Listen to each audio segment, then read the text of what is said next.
We stopped here last week just where we're going to talk about the gods that were reflected in what the local people thought about Paul and Barnabas' work. When the crowd saw that what Paul had done, they shouted to Lycaonian language, "The gods have come down to us in human form." Barnabas they called Zeus, Paul they called Hermes because he was the chief speaker. The priest of Zeus, whose temple was just outside the city, brought bulls and reeds to the city gates because he and the crowd wanted to offer sacrifices to them. That doesn't happen too often. Usually they were wanting to offer the apostles as sacrifices, not the other way around. But this is what we see in this situation. You've got to understand the background. Obviously, a great Greek influence in this part of the world. Zeus, Jupiter, was the king of the gods, and Hermes, Mercury, the guy with the wings, was his messenger. And they were very popular around this area. The Greek names Zeus and Hermes. Roman names Jupiter and Mercury. And it's from the name Hermes we get the word hermeneutics. That's of course the word everybody's familiar with. It's the idea of biblical exposition. Sacred hermeneutics is the understanding of words and how they're used and how they fit in context, and that's how really language is understood. So you get not secular hermeneutics, which is the understanding of language in a secular world, and you get sacred hermeneutics, which is understanding the Bible and the words of the Bible and how the context helps us to understand what God wants us to say. So you've got all sorts of stuff in hermeneutics. Jesus called old Herod a fox. So obviously, at some point, Herod must have turned into a fox. No. By understanding what language means and how language is used, we can understand what is figurative, what is literal, what is meant by different things. And that's hermeneutics. I worked on the aircraft carrier company. Hermes, the messenger, the winged messenger. Yep. Yeah, that's a good word for a name for an aircraft carrier. Because obviously we carry a lot of aircraft. We make the lead ship in the Falklands. That's all right. And which part did you make? Captain's cabin? No, flight deck, underneath the flight deck. Really? Sealing it all up. Wow, okay. Oh, good stuff. Bit of a landing there. Yeah, it was very noisy. Okay, most cities had a Hellenistic culture, a Greek culture, really, and had its patron deity, or deity. Ephesus had Artemis, Athens had Athena, and Pergamon had Zeus. Zeus, the king of the Greek pantheon, must have been the patron deity of Lystra also. Hermes, with the winged feet, was the messenger of the gods. These pagans thought Paul was Hermes because he did all the talking. They thought Barnabas was Zeus in human form, and they were ready, because of the miracles they'd just seen, to sacrifice animals to these. They thought that gods had come down in human flesh.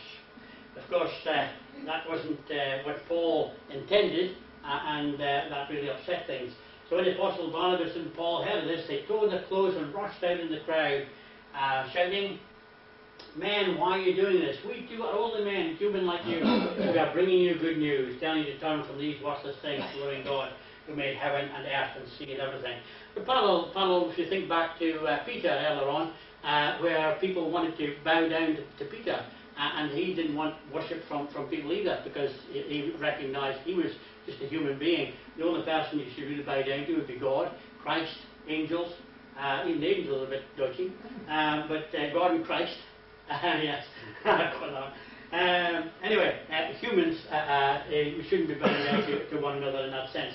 It's interesting in some countries, like if you ever watch The King of Siam, everybody, flat-faced, and even that's how they all grovel towards the king, because he wants to demonstrate his power and authority. So, anyway, they were bringing good news, telling you, turn from these worthless things to the living God. You believe in these worthless things. We want to turn from that to the living God who made heaven and earth and sea and everything in them. And against the background of that, you've got to understand the bit of the concept of the Greek culture, where the Greeks thought that God was so far removed from human beings and matter that he could have nothing to do with them. And in the book of John, we talked about the Word becoming flesh and dwelling among us. Christianity didn't say that God was far removed from people, sitting in some cloud somewhere away and didn't care what we're doing. Christianity stepped into humanity in order to bring us back to God. And it's interesting that Paul here talks about the Creator God. He wasn't talking about any lesser gods or gods who were supposed to be manipulating things. He was saying, I want to bring to you the one true God who is the creator of all things.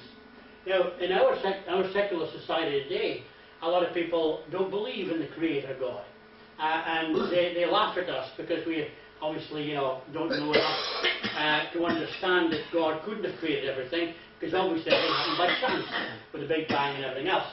But in Paul's, a number of sermons that you see in the Bible, and especially in Paul's writings, this bringing together God involved in creation.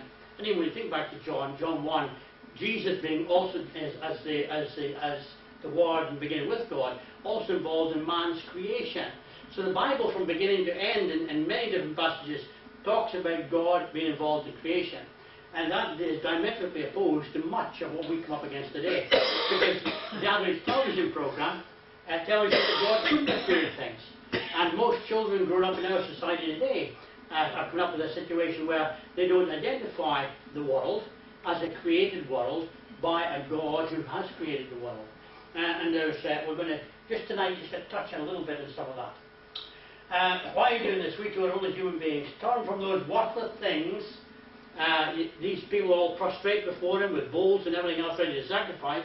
He says, turn from these worthless things, this concept of these gods that you've got in statues and all this different thing. Let's talk about the God who made the heavens and the earth and everything in them. Olympian Zeus.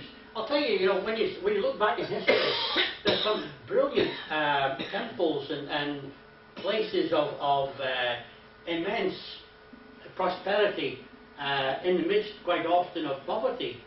They've been dedicated to gods down through the years.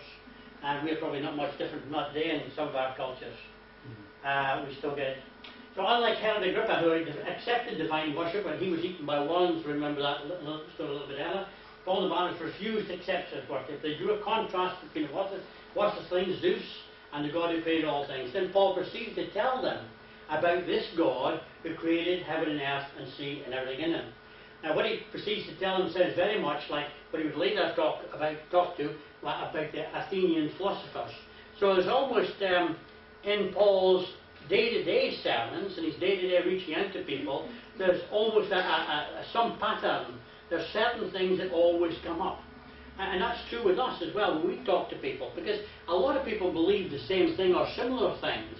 And so when you talk to them about God and the scriptures and stuff like that, quite often you find yourself repeating yourself of similar things with different people, because they've got quite often a very familiar feel to them. So the God who formed nations permitted the nations to walk in their own ways is a parallel statement to chapter 17 verse 30. He overlooked the times of ignorance before the full revelation of his will appeared. Yet the ignorance should not have been so great as it actually was. For the way in which God ordered the seasons so as to give food to all flesh ought to have put men mindful of him and his claims upon their worship. God is in control ultimately. We do have the sun, we have the rain, and if we use it properly, we've got enough food to feed the world. It's just man's manipulation of the financial and greed, if you like, that stops us from feeding everybody. Millions of pounds in aid is sent into some countries and never gets any further than the president and his elect. You see, Mr. Mugabe's at it again this week. Last month they agreed on a power sharing thing, and the only power he's willing to share is a very minority power. So we've got to have the guy come back in to try and renegotiate, because the people around Mugabe don't want to lose the money. They don't want to lose the authority. They don't want to lose the milk trains coming in. They're talking about in Afghanistan. The British Army is doing a tremendous job in defending the capital from the Taliban and others up in the outside of the capitals. But they say, the government that they're defending is so corrupt that all the money that's going into Afghanistan, the billions of pounds that go into Afghanistan to help the people turn around their way of life and give them a a new way of living is all being kept by the few. It's not getting down to the grassroots people. I remember the last time, before this last time the British went into Afghanistan, one of the complaints was, you saw them on television saying, down with America, he's burning American flags. The average person didn't realise that £25 million a year was going into their country from the Americans, because they're never told that. So the people at the top who are handing out peanuts to the people underneath, and they're saying, you know, we're giving you this, but they're not telling them it's coming from America. Oh, America hate them, we don't like them at all. We'll take the money. But the top will take the money. The average person doesn't see it. And it's a very corrupt society. Anyway, all over the place, where people's greed keep them away from seeing that God has given us a stewardship of the world in which we live, and therefore we ought to be helping one another rather than ripping one another off. Okay, Romans verse 19, actually 1 verse 19, Paul emphasizes men have paid heed to the works of God in creation, they might even in them have found tokens of his everlasting power and deity. They would understand there's a God behind the universe if they'd only paid a little bit of attention to the seasons and the food and stuff around them. Okay? Unusual spelling of paid, Graham. Yes. Well, I'll tell my typist. She'll.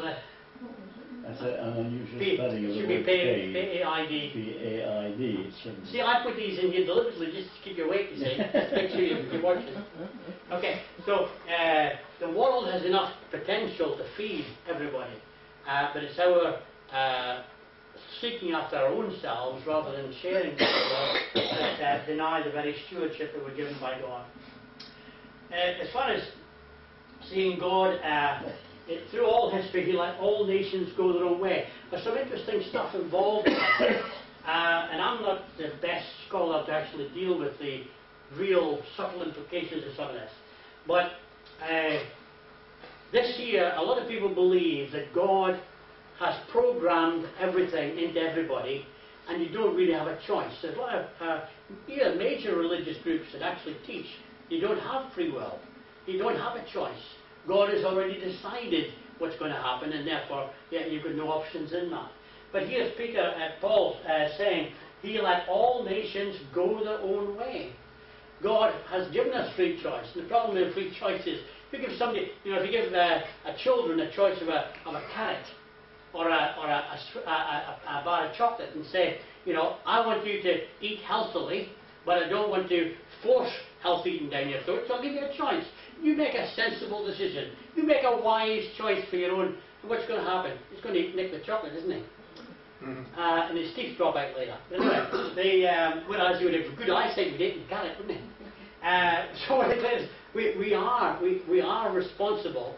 Well, some people would actually be quite happy to say it's all God's fault, because then they could say, I'm not responsible for anything I've done. God did it through me, so therefore I'm not. You can't blame me for anything. But that's all. This Paul's argument here. He says, let all nations go their own way. Yet he has not left himself without testimony. He has left witness to himself. There's enough evidence for who God is to help people to think about these things. He has shown kindness by giving you rain from heaven and crops in the season. It's an amazing thing that have you ever been in a situation where when rain comes down in the countryside, and you see actually where the rain stops. Now you can have a real nasty person in a farm, and he's got a big crop of corn that requires water, and you can have a Christian living next door with a nice crop of corn that requires water. And the funny thing is, sometimes when the rain comes in, it just doesn't stop on the Christian's field. It actually waters the nasty guy's field as well. Why? Wouldn't it be nice to see all his crops shriveled because he's a nasty man? But that's where one allows God. But unfortunately, God doesn't do that. He allows rain upon the good guy and the nasty guy at the same time. So external revelation and general revelation. So things outside in the world that we can see and help us to understand that there is a God, and we're going to spend just a fraction of time dealing with some of that. Romans chapter 1 verse 20 says, since the creation of the world, his invisible attributes, his eternal power and divine nature have been clearly seen, being understood through what has been made, so that they, or all, the people he's talking to, are without excuse. The presence of design implies the presence of a designer. Our world manifests the presence of design. Now, a lot of people don't believe that today, because a lot of the scientists are saying, no, we're not designed, it just happens, okay? And we're going to maybe have a look at that.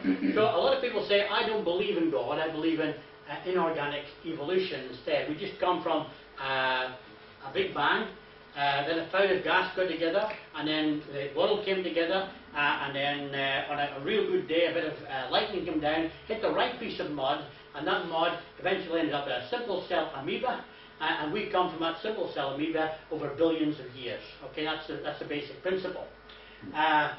Or you've got to believe that God created everything. God created everything. Where do you Christians at? Huh?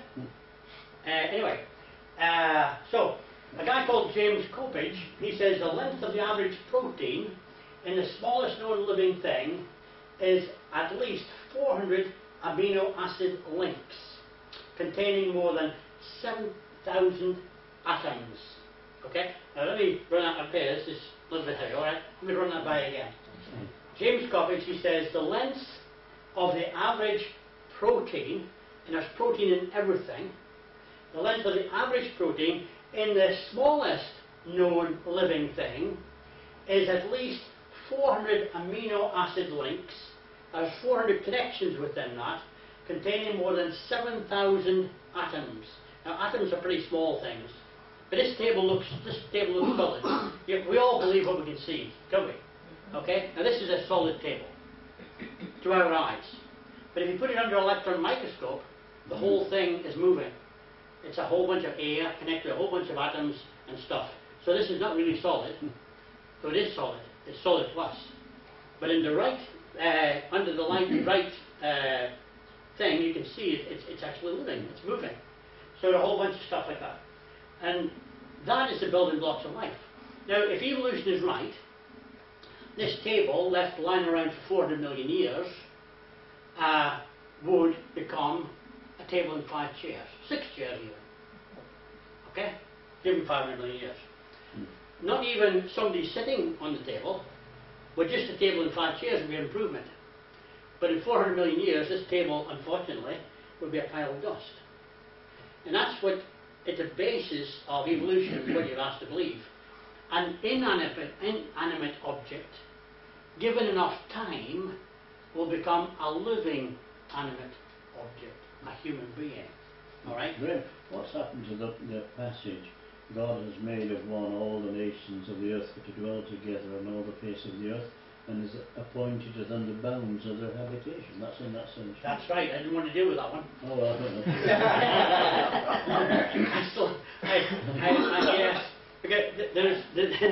There's an implication within that passage that I don't... Paul I didn't quite made of one, that actually means of one. Oh, okay, that bit of it. I'm happy with that bit of it. Okay. All the nations. So we all come from Adam. Well, that's what it means. Not right. from a bunch of monkeys. This is true. About a year and a half ago, there was a program on television with, you get these butter boys, or you get these, in America, the rednecks. What do you call them over here? People who hate other people's, people who hate people, well, racists really. Right. People who hate people of other races, okay? And they got together 5 or 6 people and put them in chairs, and 3 of them were white, and 3 of them were black, okay? And the 3 who were white were from these absolutely hardcore anti-coloured people, okay? But before they got into that room, they'd all done DNA testing, and they found by the blood content and by the DNA that the guy who was sitting next to the black guy was a direct link percentage-wise.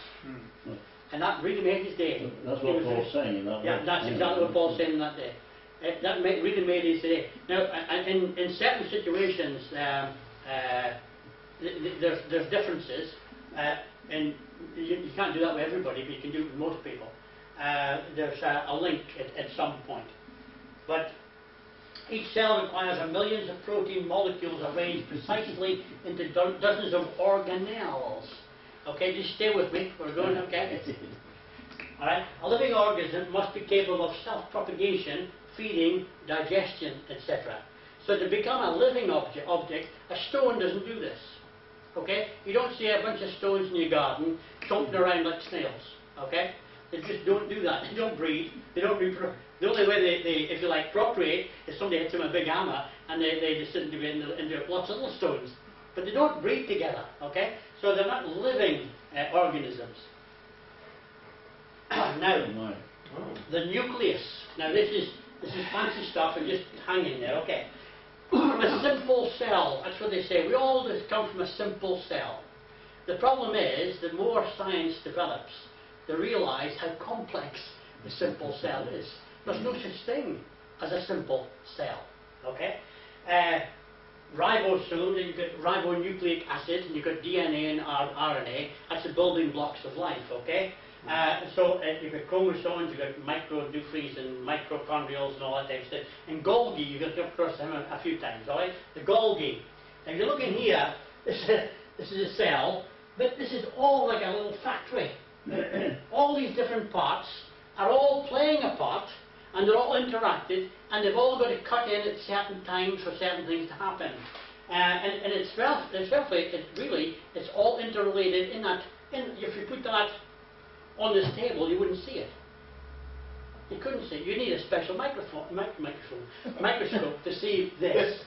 Anyway, and it's a really powerful microscope to see and understand what's going on here. Okay? So if you look inside some of that, there's your mitochondria, and something over here. Look. Now this is not the cell. This is even a tiny part of the cell, and look how complex that is. And all these things interact in a certain way, and if they don't interact in a certain way, you're in bad trouble. You just don't work. Nothing works. All for these cells, to actually do anything useful, they must have all these interactions going on in just the right way, or they become malignant, or they become diseased, or they just cause all sorts. There actually was a television program the other day, I don't know whether you saw it. There was a young girl who had 4 arms and 4 legs. Mutants. There was in the womb, she had a twin, and the 2 cell structures somehow had fused together. And usually when that happens, the body will abort it. But in this case, she actually survived, and she ended up, I think, by the time I saw her, she was in like 5 or 6, and she had 4 arms and 4 legs, which is really actually a job in a restaurant, couldn't she? Anyway, I don't know, if I could run faster than the tables, as well as foot, no. Anyway, what I'm saying is, it's a complex thing, and everything is going to work just right, otherwise things go wrong. There's your RNA and your that's important for the building block of life, but even that, look how complex this supposedly simple stuff is. There's junction gaps, there's things happening, temperature rises and things change and they move from one section into another section that triggers something else to happen, and it's happening in your body all the time. And if it didn't happen in your body all the time, you'd be in bad trouble. And that's why people go ill, because these things start to break down and things don't work as they should work. And so you've got all sorts of stuff like that. And here again, inside, we're going deeper into some of these things. If you go again, look, how complex that is. And if we're talking about minute, you can't see this. This is something so small and so complex, you can't see it. And yet how complex it is inside. Hydrocarbons tighten back together, and at a certain temperature, it moves from a fluid phase into a different kind of phase, a solid phase, and into all this different stuff. It's a little factory. Your proteins, your fats, your polyhydrogen. You're familiar with all. You could probably lecture us on this. But look at this is what needs to happen. Breakdown of the macromolecules into subunits, and then the stage 3, complete oxidation of the whatever. Okay, but you could go into a brewery and see something less complex than this. You can do it, as they make, a good quality of the air. This is really more complex than stuff we've got in our factory, and we're doing some clever stuff. And that's all happening in such a small thing. That's a pretty picture. Anyway, jolly good. Bored you long enough. So, everything's going on inside the human body, and everything interacts with one another, and if it didn't, we wouldn't work. Now they're saying that this simple organism is where everything comes from. But it takes more than just one cell to produce a human being. There's a lot of interaction between proteins and stuff like that. And a lot of things, lots of change, everything's got to work to make the overall product. Look at all that complexity. Good stuff. Now this is not a caterpillar, right? This is proteins translocate into the lumen of the reticulum, whatever, okay? Carry on. Look at the production line process. Look at all the stuff going on there, just to make something as small as that be a part of something even bigger. And if it didn't work, we wouldn't be here. Okay? But it just happened by chance. But this is going to work day in, day out, in exactly the same way, day in, day out. Not suddenly waking up one morning and think, well, I'm not going to do my bit. You don't get strikes in these work. Well, I suppose you do in a way, that's where things go bad. But technically, these things are working like clockwork. Like clockwork, that's a good expression, isn't it? All these are many, many more required in every living cell. Every living cell is made of all this complexity. And we think cells are simple. What are the chances of it happening by accident? How does this compare with a watch? A watch is complex, isn't it? Now you're going to get something. See the watchmaker. What's that all about? Well, for that we need a little bit of technology. More technology? Wow. Okay, let's see if I can do something. Don't try this at home. I tried this at home, but I haven't been. Didn't work. Wait a minute. That can't work. That's a bit of aid. Let's hold it. A long time ago on a planet so bare, some water and dirt had mixed up with the air. Some sand and some rocks to make it just right. The stage was all set in the deep of the night. A bolt of white lightning, a great peal of thunder. And suddenly there was a marvelous wonder. The rocks yielded metal, the sand turned to glass, and as the years flew, a new thing came to pass.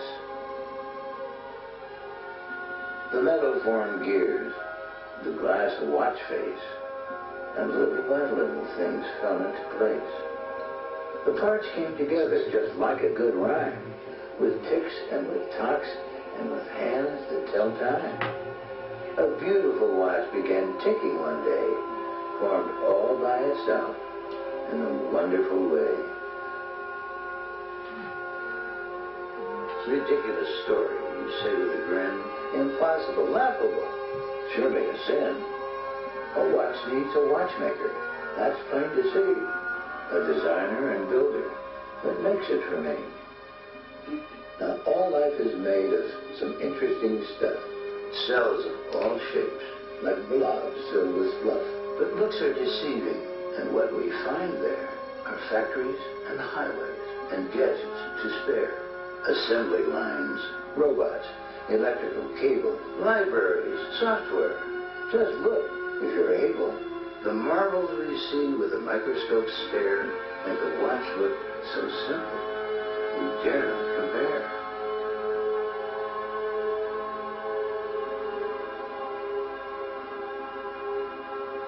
Now the doctors from Oxford say cells came by chance, from goo down to you, in a beautiful dance. What's wrong with their thinking to have such odd notions that cells could just happen from dirt and warm oceans?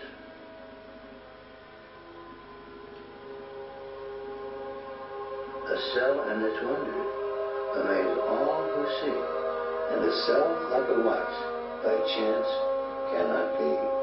Those cells can build hummingbirds, agile and free, bumblebees, snails, my backyard oak tree. A woodpecker built with a jackhammer nose, lightning bug, monkeys, a beautiful rose, and beetles with bombs that give frogs a surprise, chameleons with camouflage, and some weird eyes. All nature on earth is so perfectly fine, we have to admit that it's all by design. And our Maker owns everything, both great and small. He's the masterful watchmaker, Lord over all.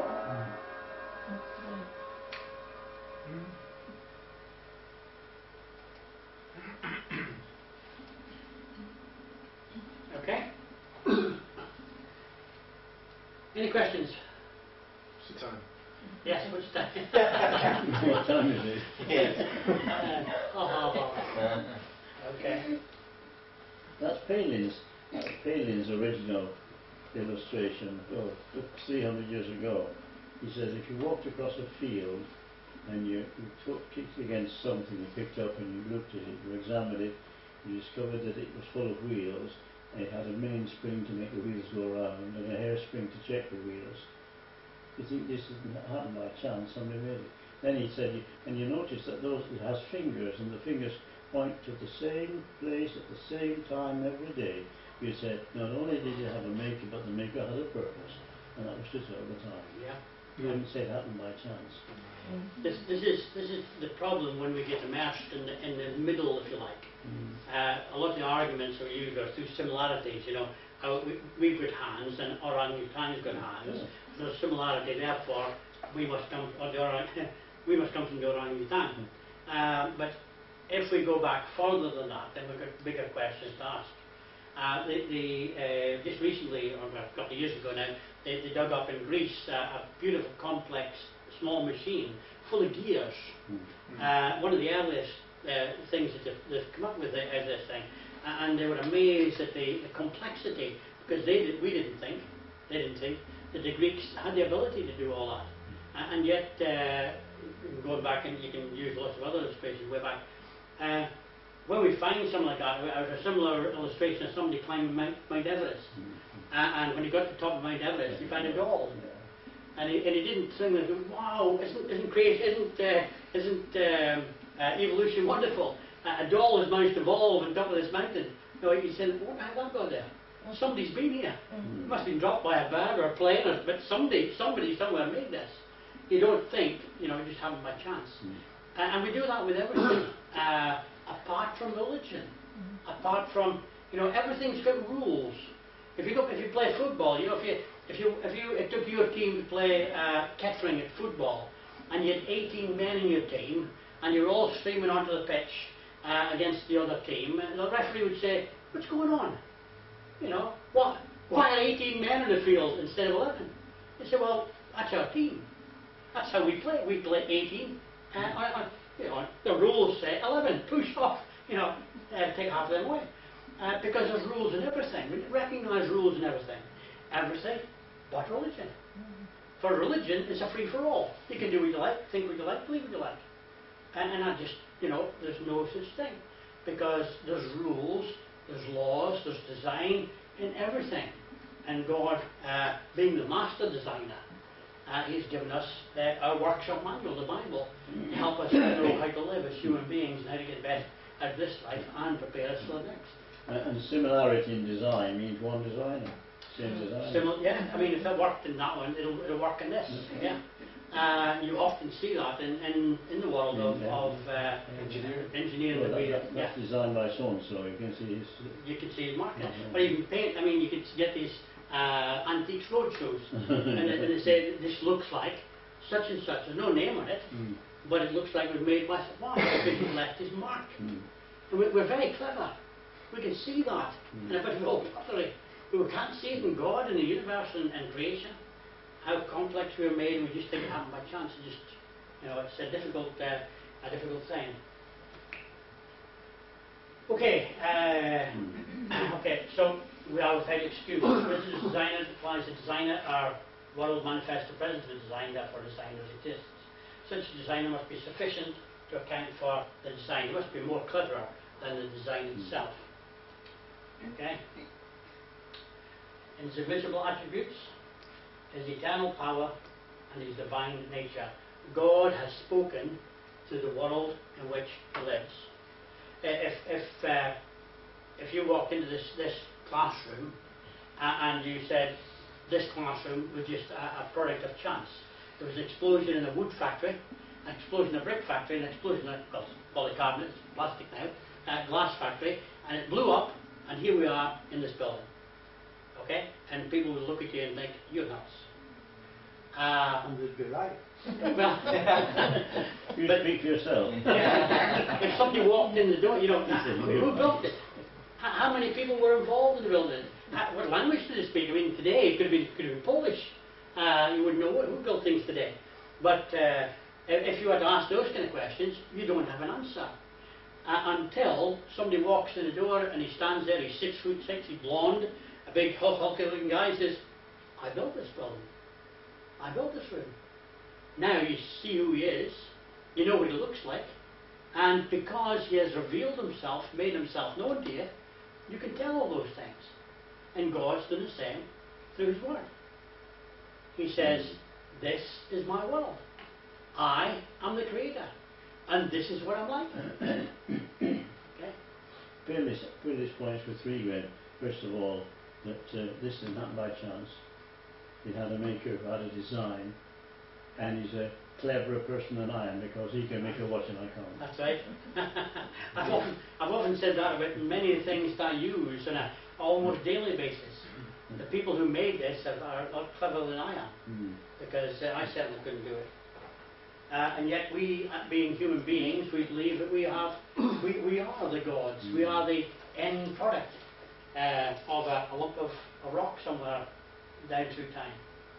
Okay, must be with time. So, intellect, will, forethought, power, personality, deity. That's what we see in the God that we worship. That's the God who has revealed himself through the Son, and that's the God who wants to interact with us, not only for now, but throughout eternity. And he has revealed himself in that. Okay, internal, general revelation. We'll stop there, actually. Everything within them. Okay, because our time is just about up. Any questions?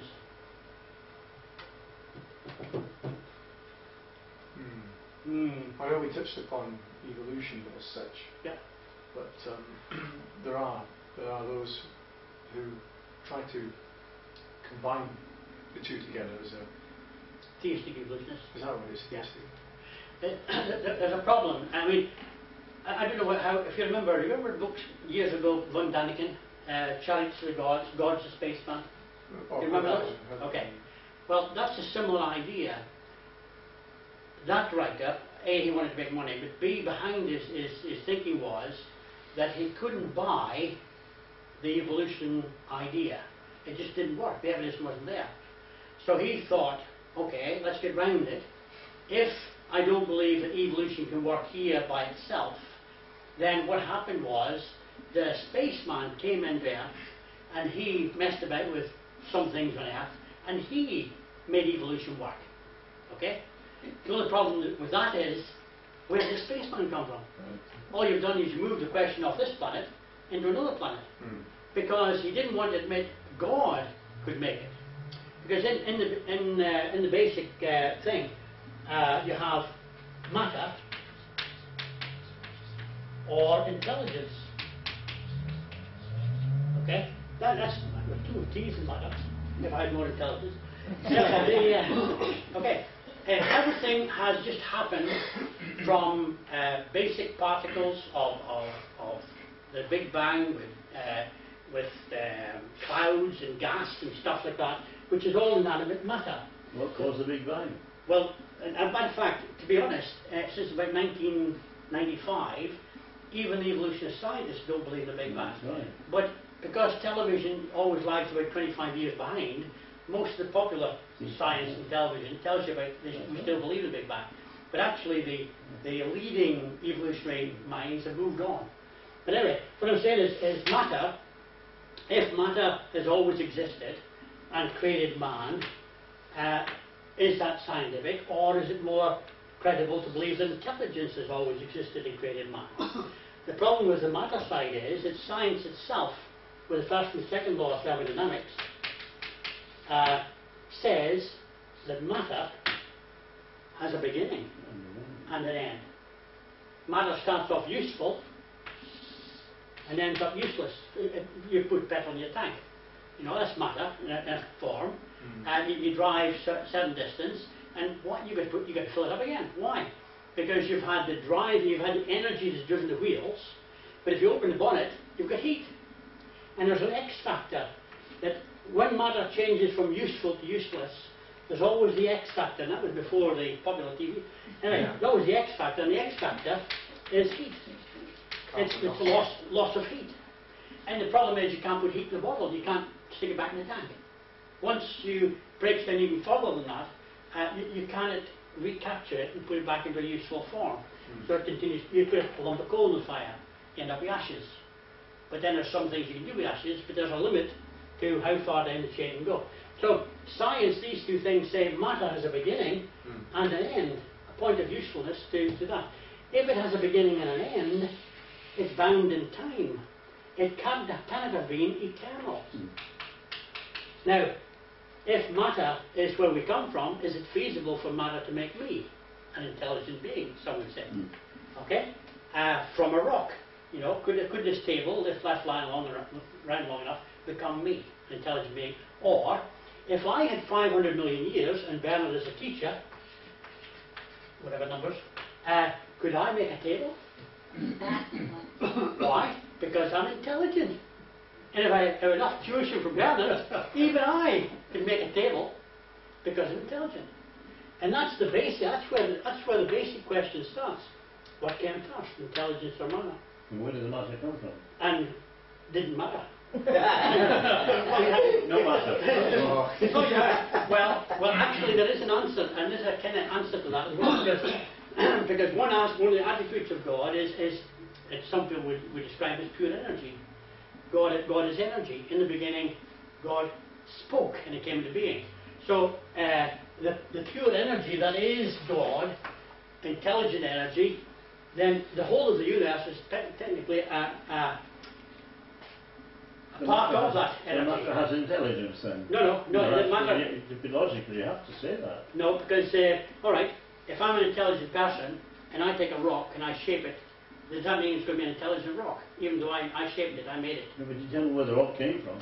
You still haven't well, told I'm me going that. to go back a bit further. You still haven't told me that. No, well, it comes from the quarry. Okay, that is the second law of thermodynamics. No, first law of thermodynamics.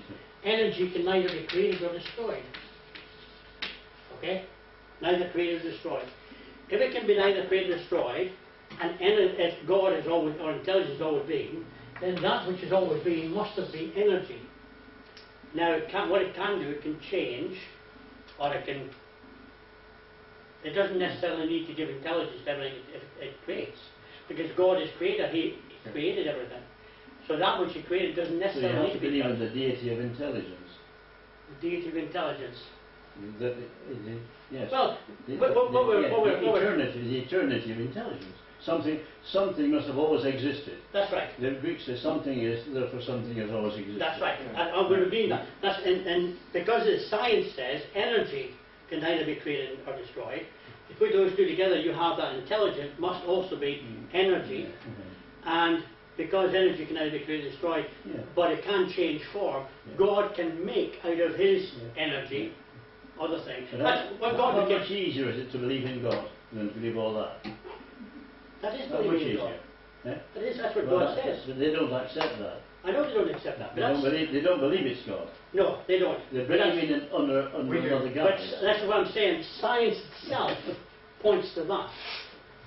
And we understand that as God. Because energy is an aspect of God, as well as His intelligence, His love, His moral goods, and everything else. That's where everything came from. And that's why we can have it, because it's there to be given by God, as opposed to a lump of rock having none of these attributes and ending up with you and me. We did have, Yeah. did we not, a scientist who reverted and Mr. Fry. changed from atheism completely to. Well, his problem is he's still working on it. They're still working on it. He- He's working he- on DNA. Wasn't he? For about probably 60 years of his life, he's argued against religion and against God. And now he's turned to believe in something. He hasn't got as far as believing in what we would believe in, okay? What he certainly believes now is there's something greater than matter. Now, we've already given... times were Yeah. Well, he's getting on, he must be getting on now. But anyway, for most of his life he's laughed at and debated Christians because they believe in this God, intelligent energy being. And he just believed in rocks. But now, after all these years, he's turned into believing there's got to be more than that. As a matter of fact, even Stephen Dawkins in some of his books, one of his arguments for why he believes what he believes is that to believe in God is just, he doesn't want to go there. He says that's the only alternative to what I've got. And I don't want to believe in God because I believe he was a Catholic originally.